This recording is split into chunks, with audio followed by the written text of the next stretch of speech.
Hello, hello, friends. It is Wednesday, March 15th, 2023, and we are here for the daily transmission. Say hello when you arrive. If you're here on Instagram, maybe you're on Twitch, maybe you're on YouTube, maybe you're listening on Spotify. Who knows where you are? I'm just happy that you're here. I am probably going to keep this pretty succinct today because y'all, your girl is tired.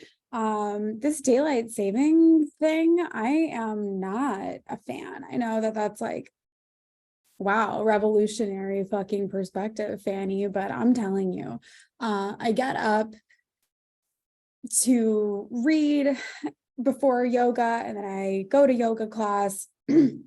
And then I come home and I take a shower and I'm doing all of this before the sun is even up. And I don't, it's just completely throwing me off. And then also there are some astrological influences that are not helping. So, or at least not helping me to have like extra energy. Good morning, Ebony. So good to see you. So I thought that I would do just like a quick share on that this morning, not only like what's going on, because likely in some way, shape, or form, what it is that we are experiencing like in the sky is like, I've had some people message me or like in my Discord or just be like, is Mercury in retrograde or something? And it's not. But there are just definitely some things that could make you feel like, what is happening? And then for me specifically, I'll show you how maybe some of the transits are not adding fuel to my fire to get up and go today. So, I always tell y'all that nothing blooms, 100% of the time. And, it's like the moon phases, like we have, waxing and waning phases ourselves.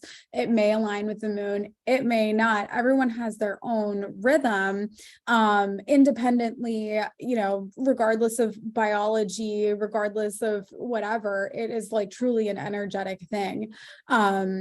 And so I wanted to give you maybe a couple of pointers for checking that out. Now, if you want to go deeper into this after I show you like a quick preview, you can join my subscription on Substack, because yesterday I taught a whole class about this. It's the first in a 3-part series. And so, yeah, the rest are coming, but this is kind of like the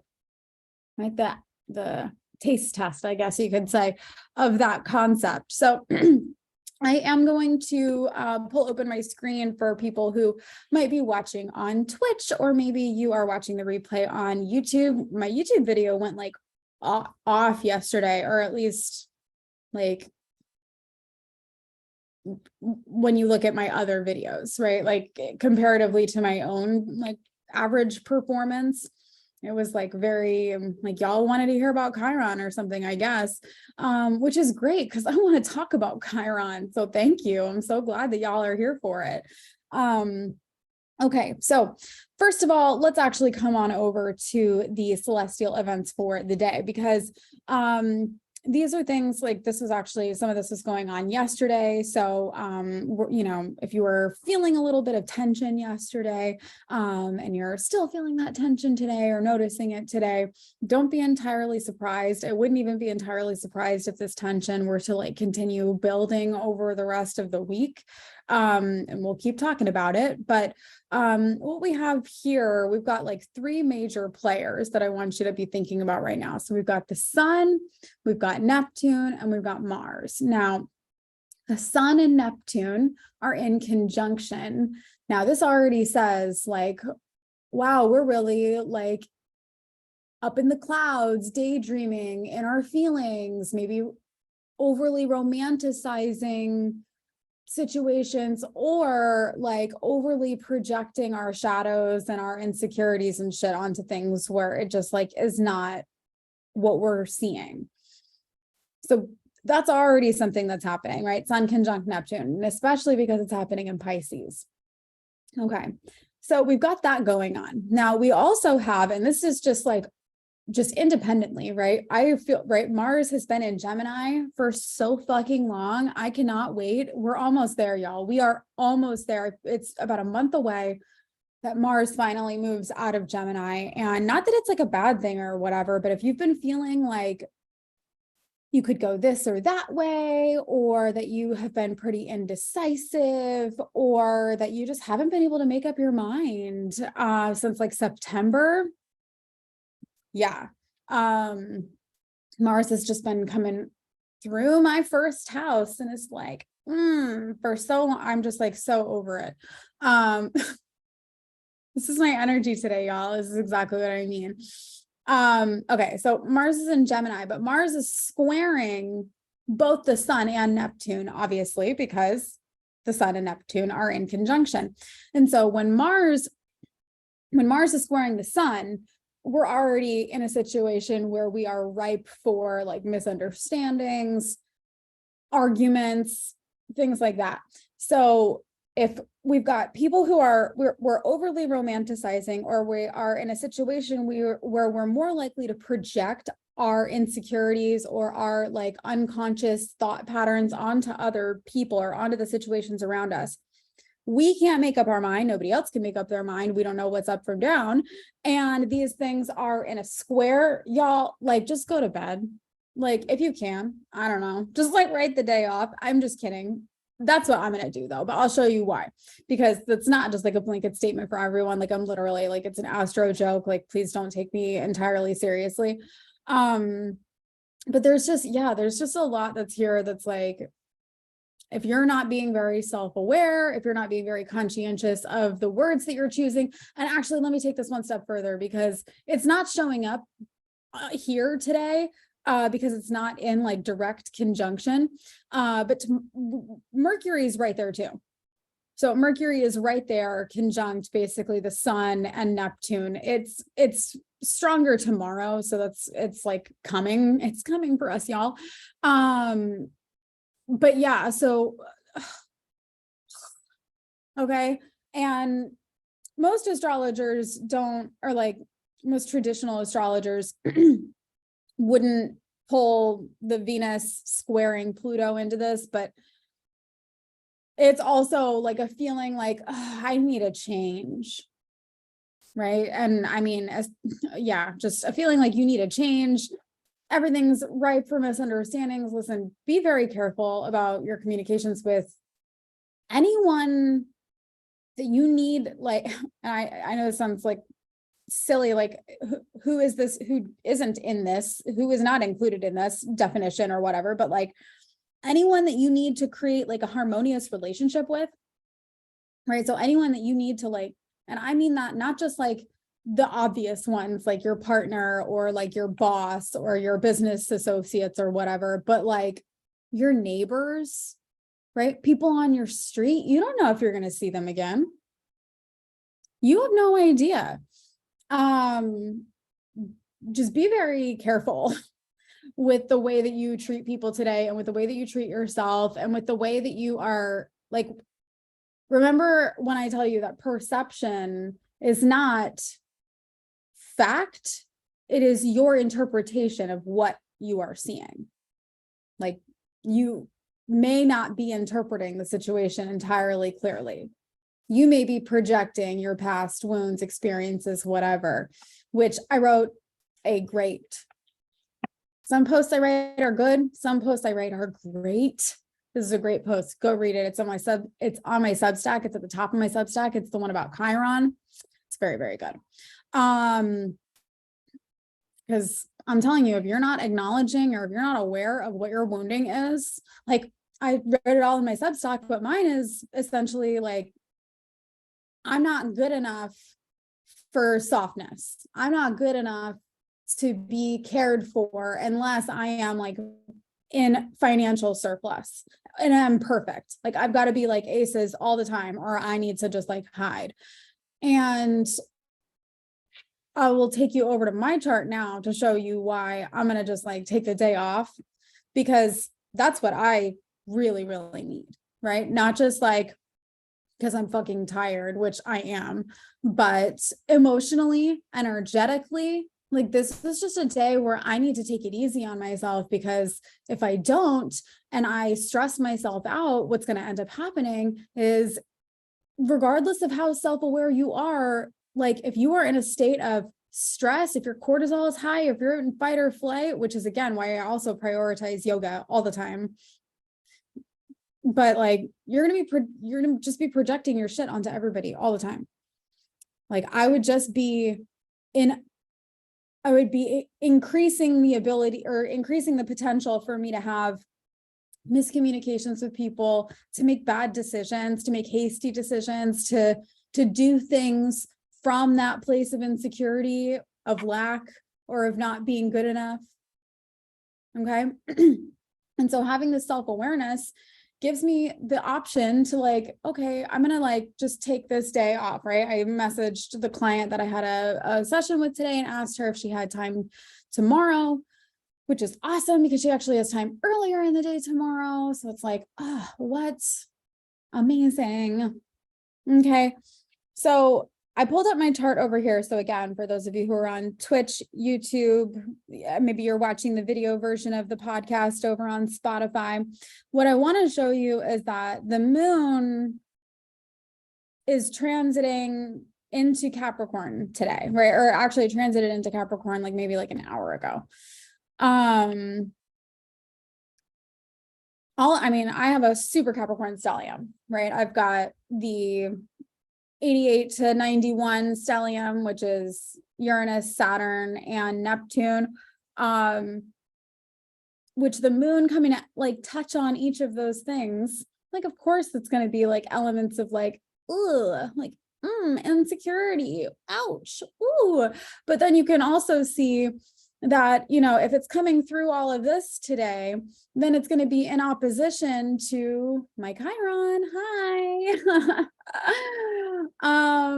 And so, yeah, just like a day for me to not, like, let's just not and say we did, you know?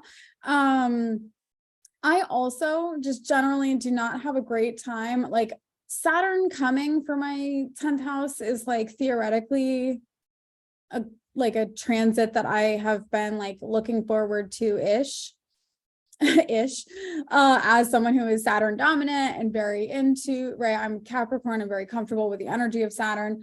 But as Saturn comes like closer to my North Node, if I'm not taking good care of myself, if I'm like running myself ragged, if I am, again, getting my body into fight or flight and just like push, like forcing myself to be productive and to do, I am gonna have a fucking rough time. Like I'm going to feel like all of my insecurities are like front and center. And why would I do that to myself? Like if you know it's gonna rain,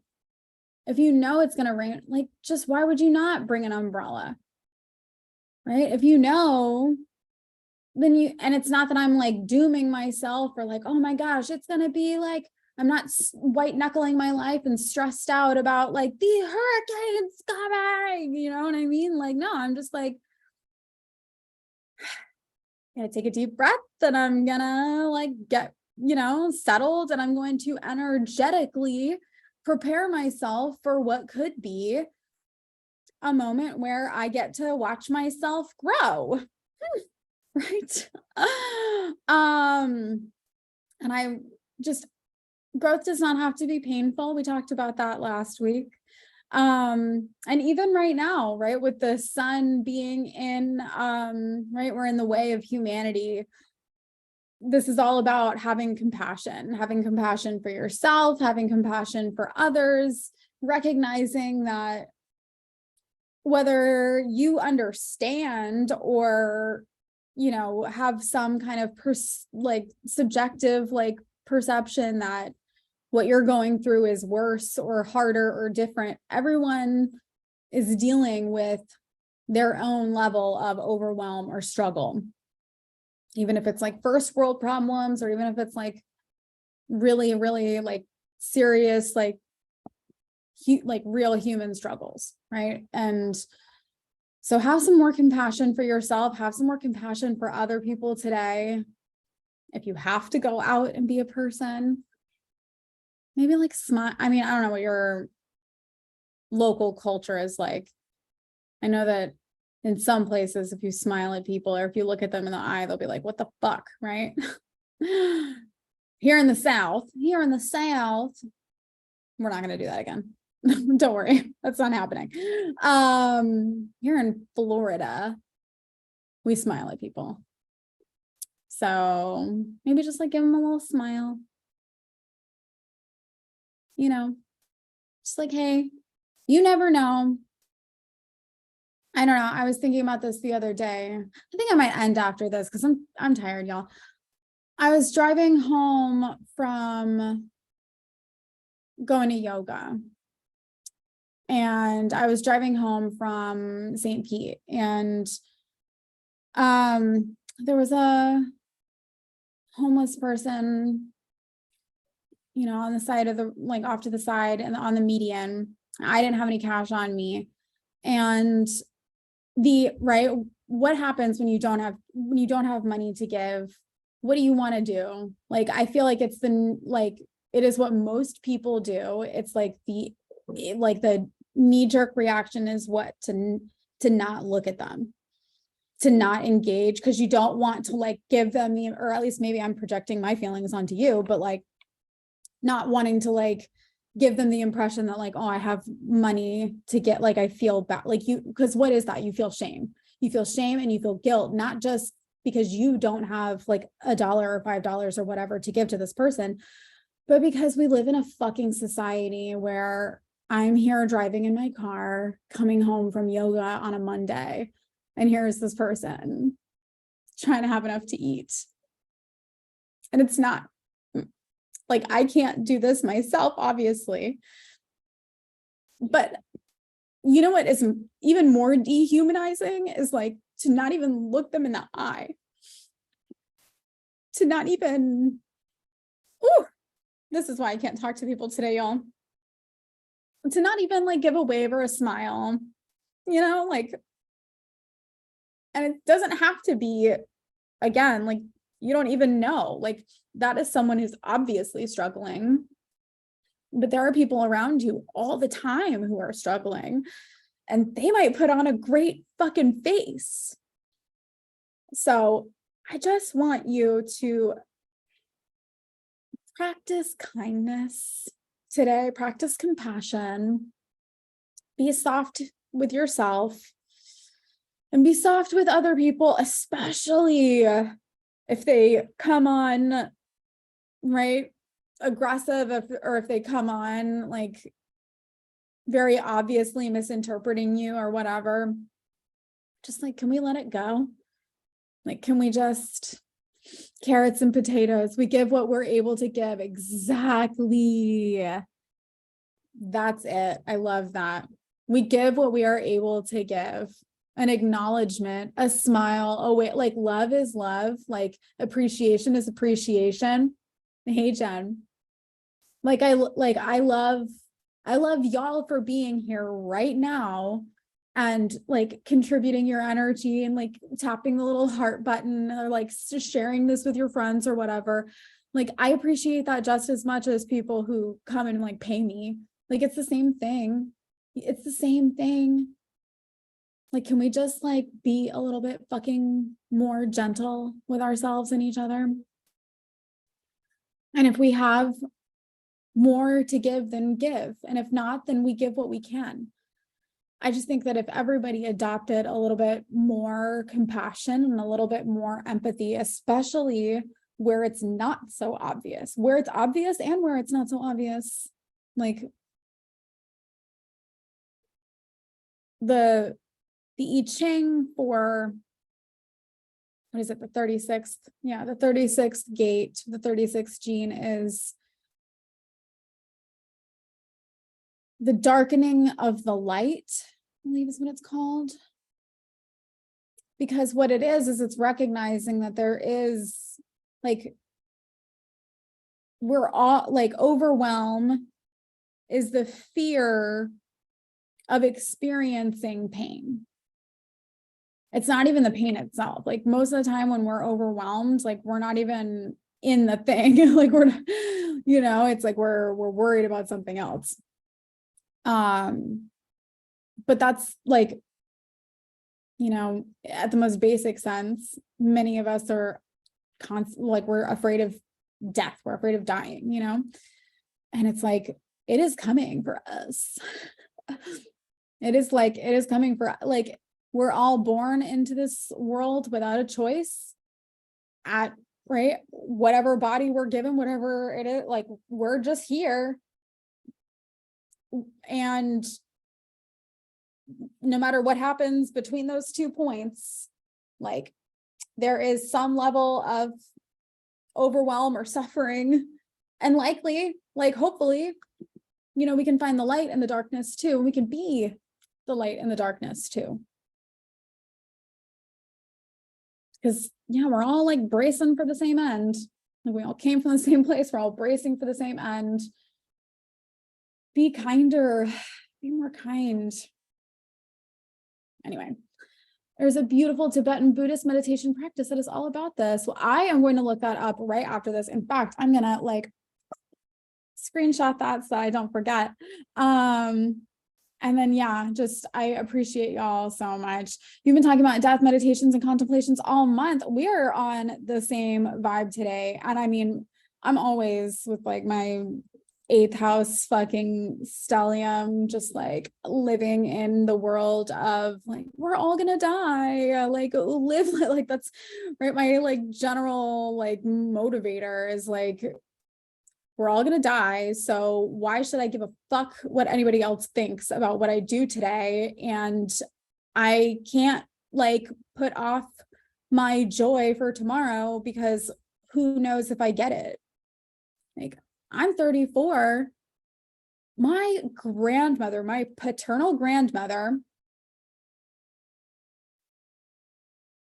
just turned 94, 95. But my dad passed away when he was 42. 42, that's not even 10 years away. Nobody was unkind to me today. In fact, everybody has been so kind to me today. I'm just emotional. Like I'm just sensitive. But also, right, and I explained this a little bit earlier, so if you want to go back and watch this when I'm done in a minute, it's a day where, and I mentioned this in Discord because you were talking about this, is that, just we're in a position astrologically where there's more like potential for being misinterpreted or for like projecting things, like projecting your own like perception onto whatever situation is in front of you.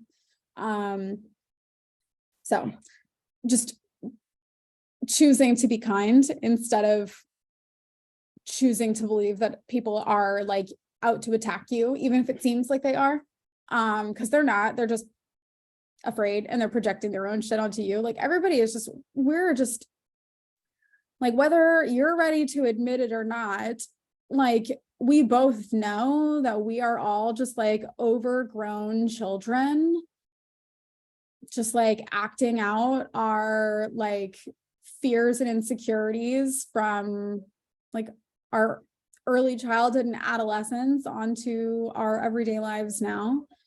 It's like, I mean, again, just go read the post about it in Substack because it's much more eloquent and like well, like laid out than I'm going to be able to communicate it verbally right now. But it's a day where we need to be very aware of whatever the fuck our Chiron is.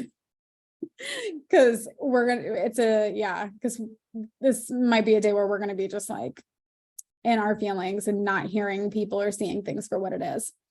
Heavy emotions in your house last night. No, I mean, sometimes that's good.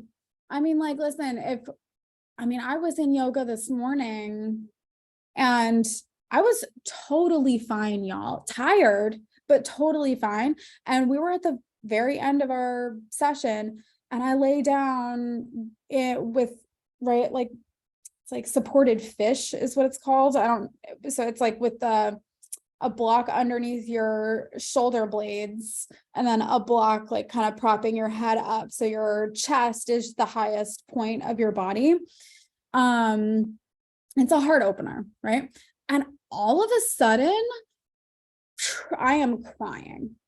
And that happens for me sometimes. Just like literally, yes, exactly. Neptune transits. Yeah, so I'm just like all of a sudden crying. We've also got some other stuff going on. I mean, Mercury is coming in conjunction here too, but no, I mean, no, there's like, again, I mean, be a subscriber to my Substack because I've got lots of stuff I'm writing. I mean, we've got Venus moving into Taurus. We've got Mercury moving into Aries, and then we'll have Pluto moving into Aquarius. It's like boom, boom, boom. Can you believe it? Pluto moving into Aquarius. Oh my gosh. It's the future. I don't even know. Okay, we're done. I love y'all so much. Thank you for being here. You're amazing. This is the only thing I have energy for today, like truly. And I'm so grateful for those of you who were here live. I'm so grateful for those of you who watched the replay. If you're watching this on YouTube and you loved this, please subscribe and send it to a friend, whatever. If you're here on Instagram, send this to a friend. Send it to a friend. I'm going to post it in a second though, so don't send it yet. Okay, that's it. I love y'all. See you in the Substack. I've got one more spot in the incubator. Message me or just go hit the link below or in the bio to get in. And I'll catch y'all tomorrow, 9 a.m. for another transmission. Bye, friends.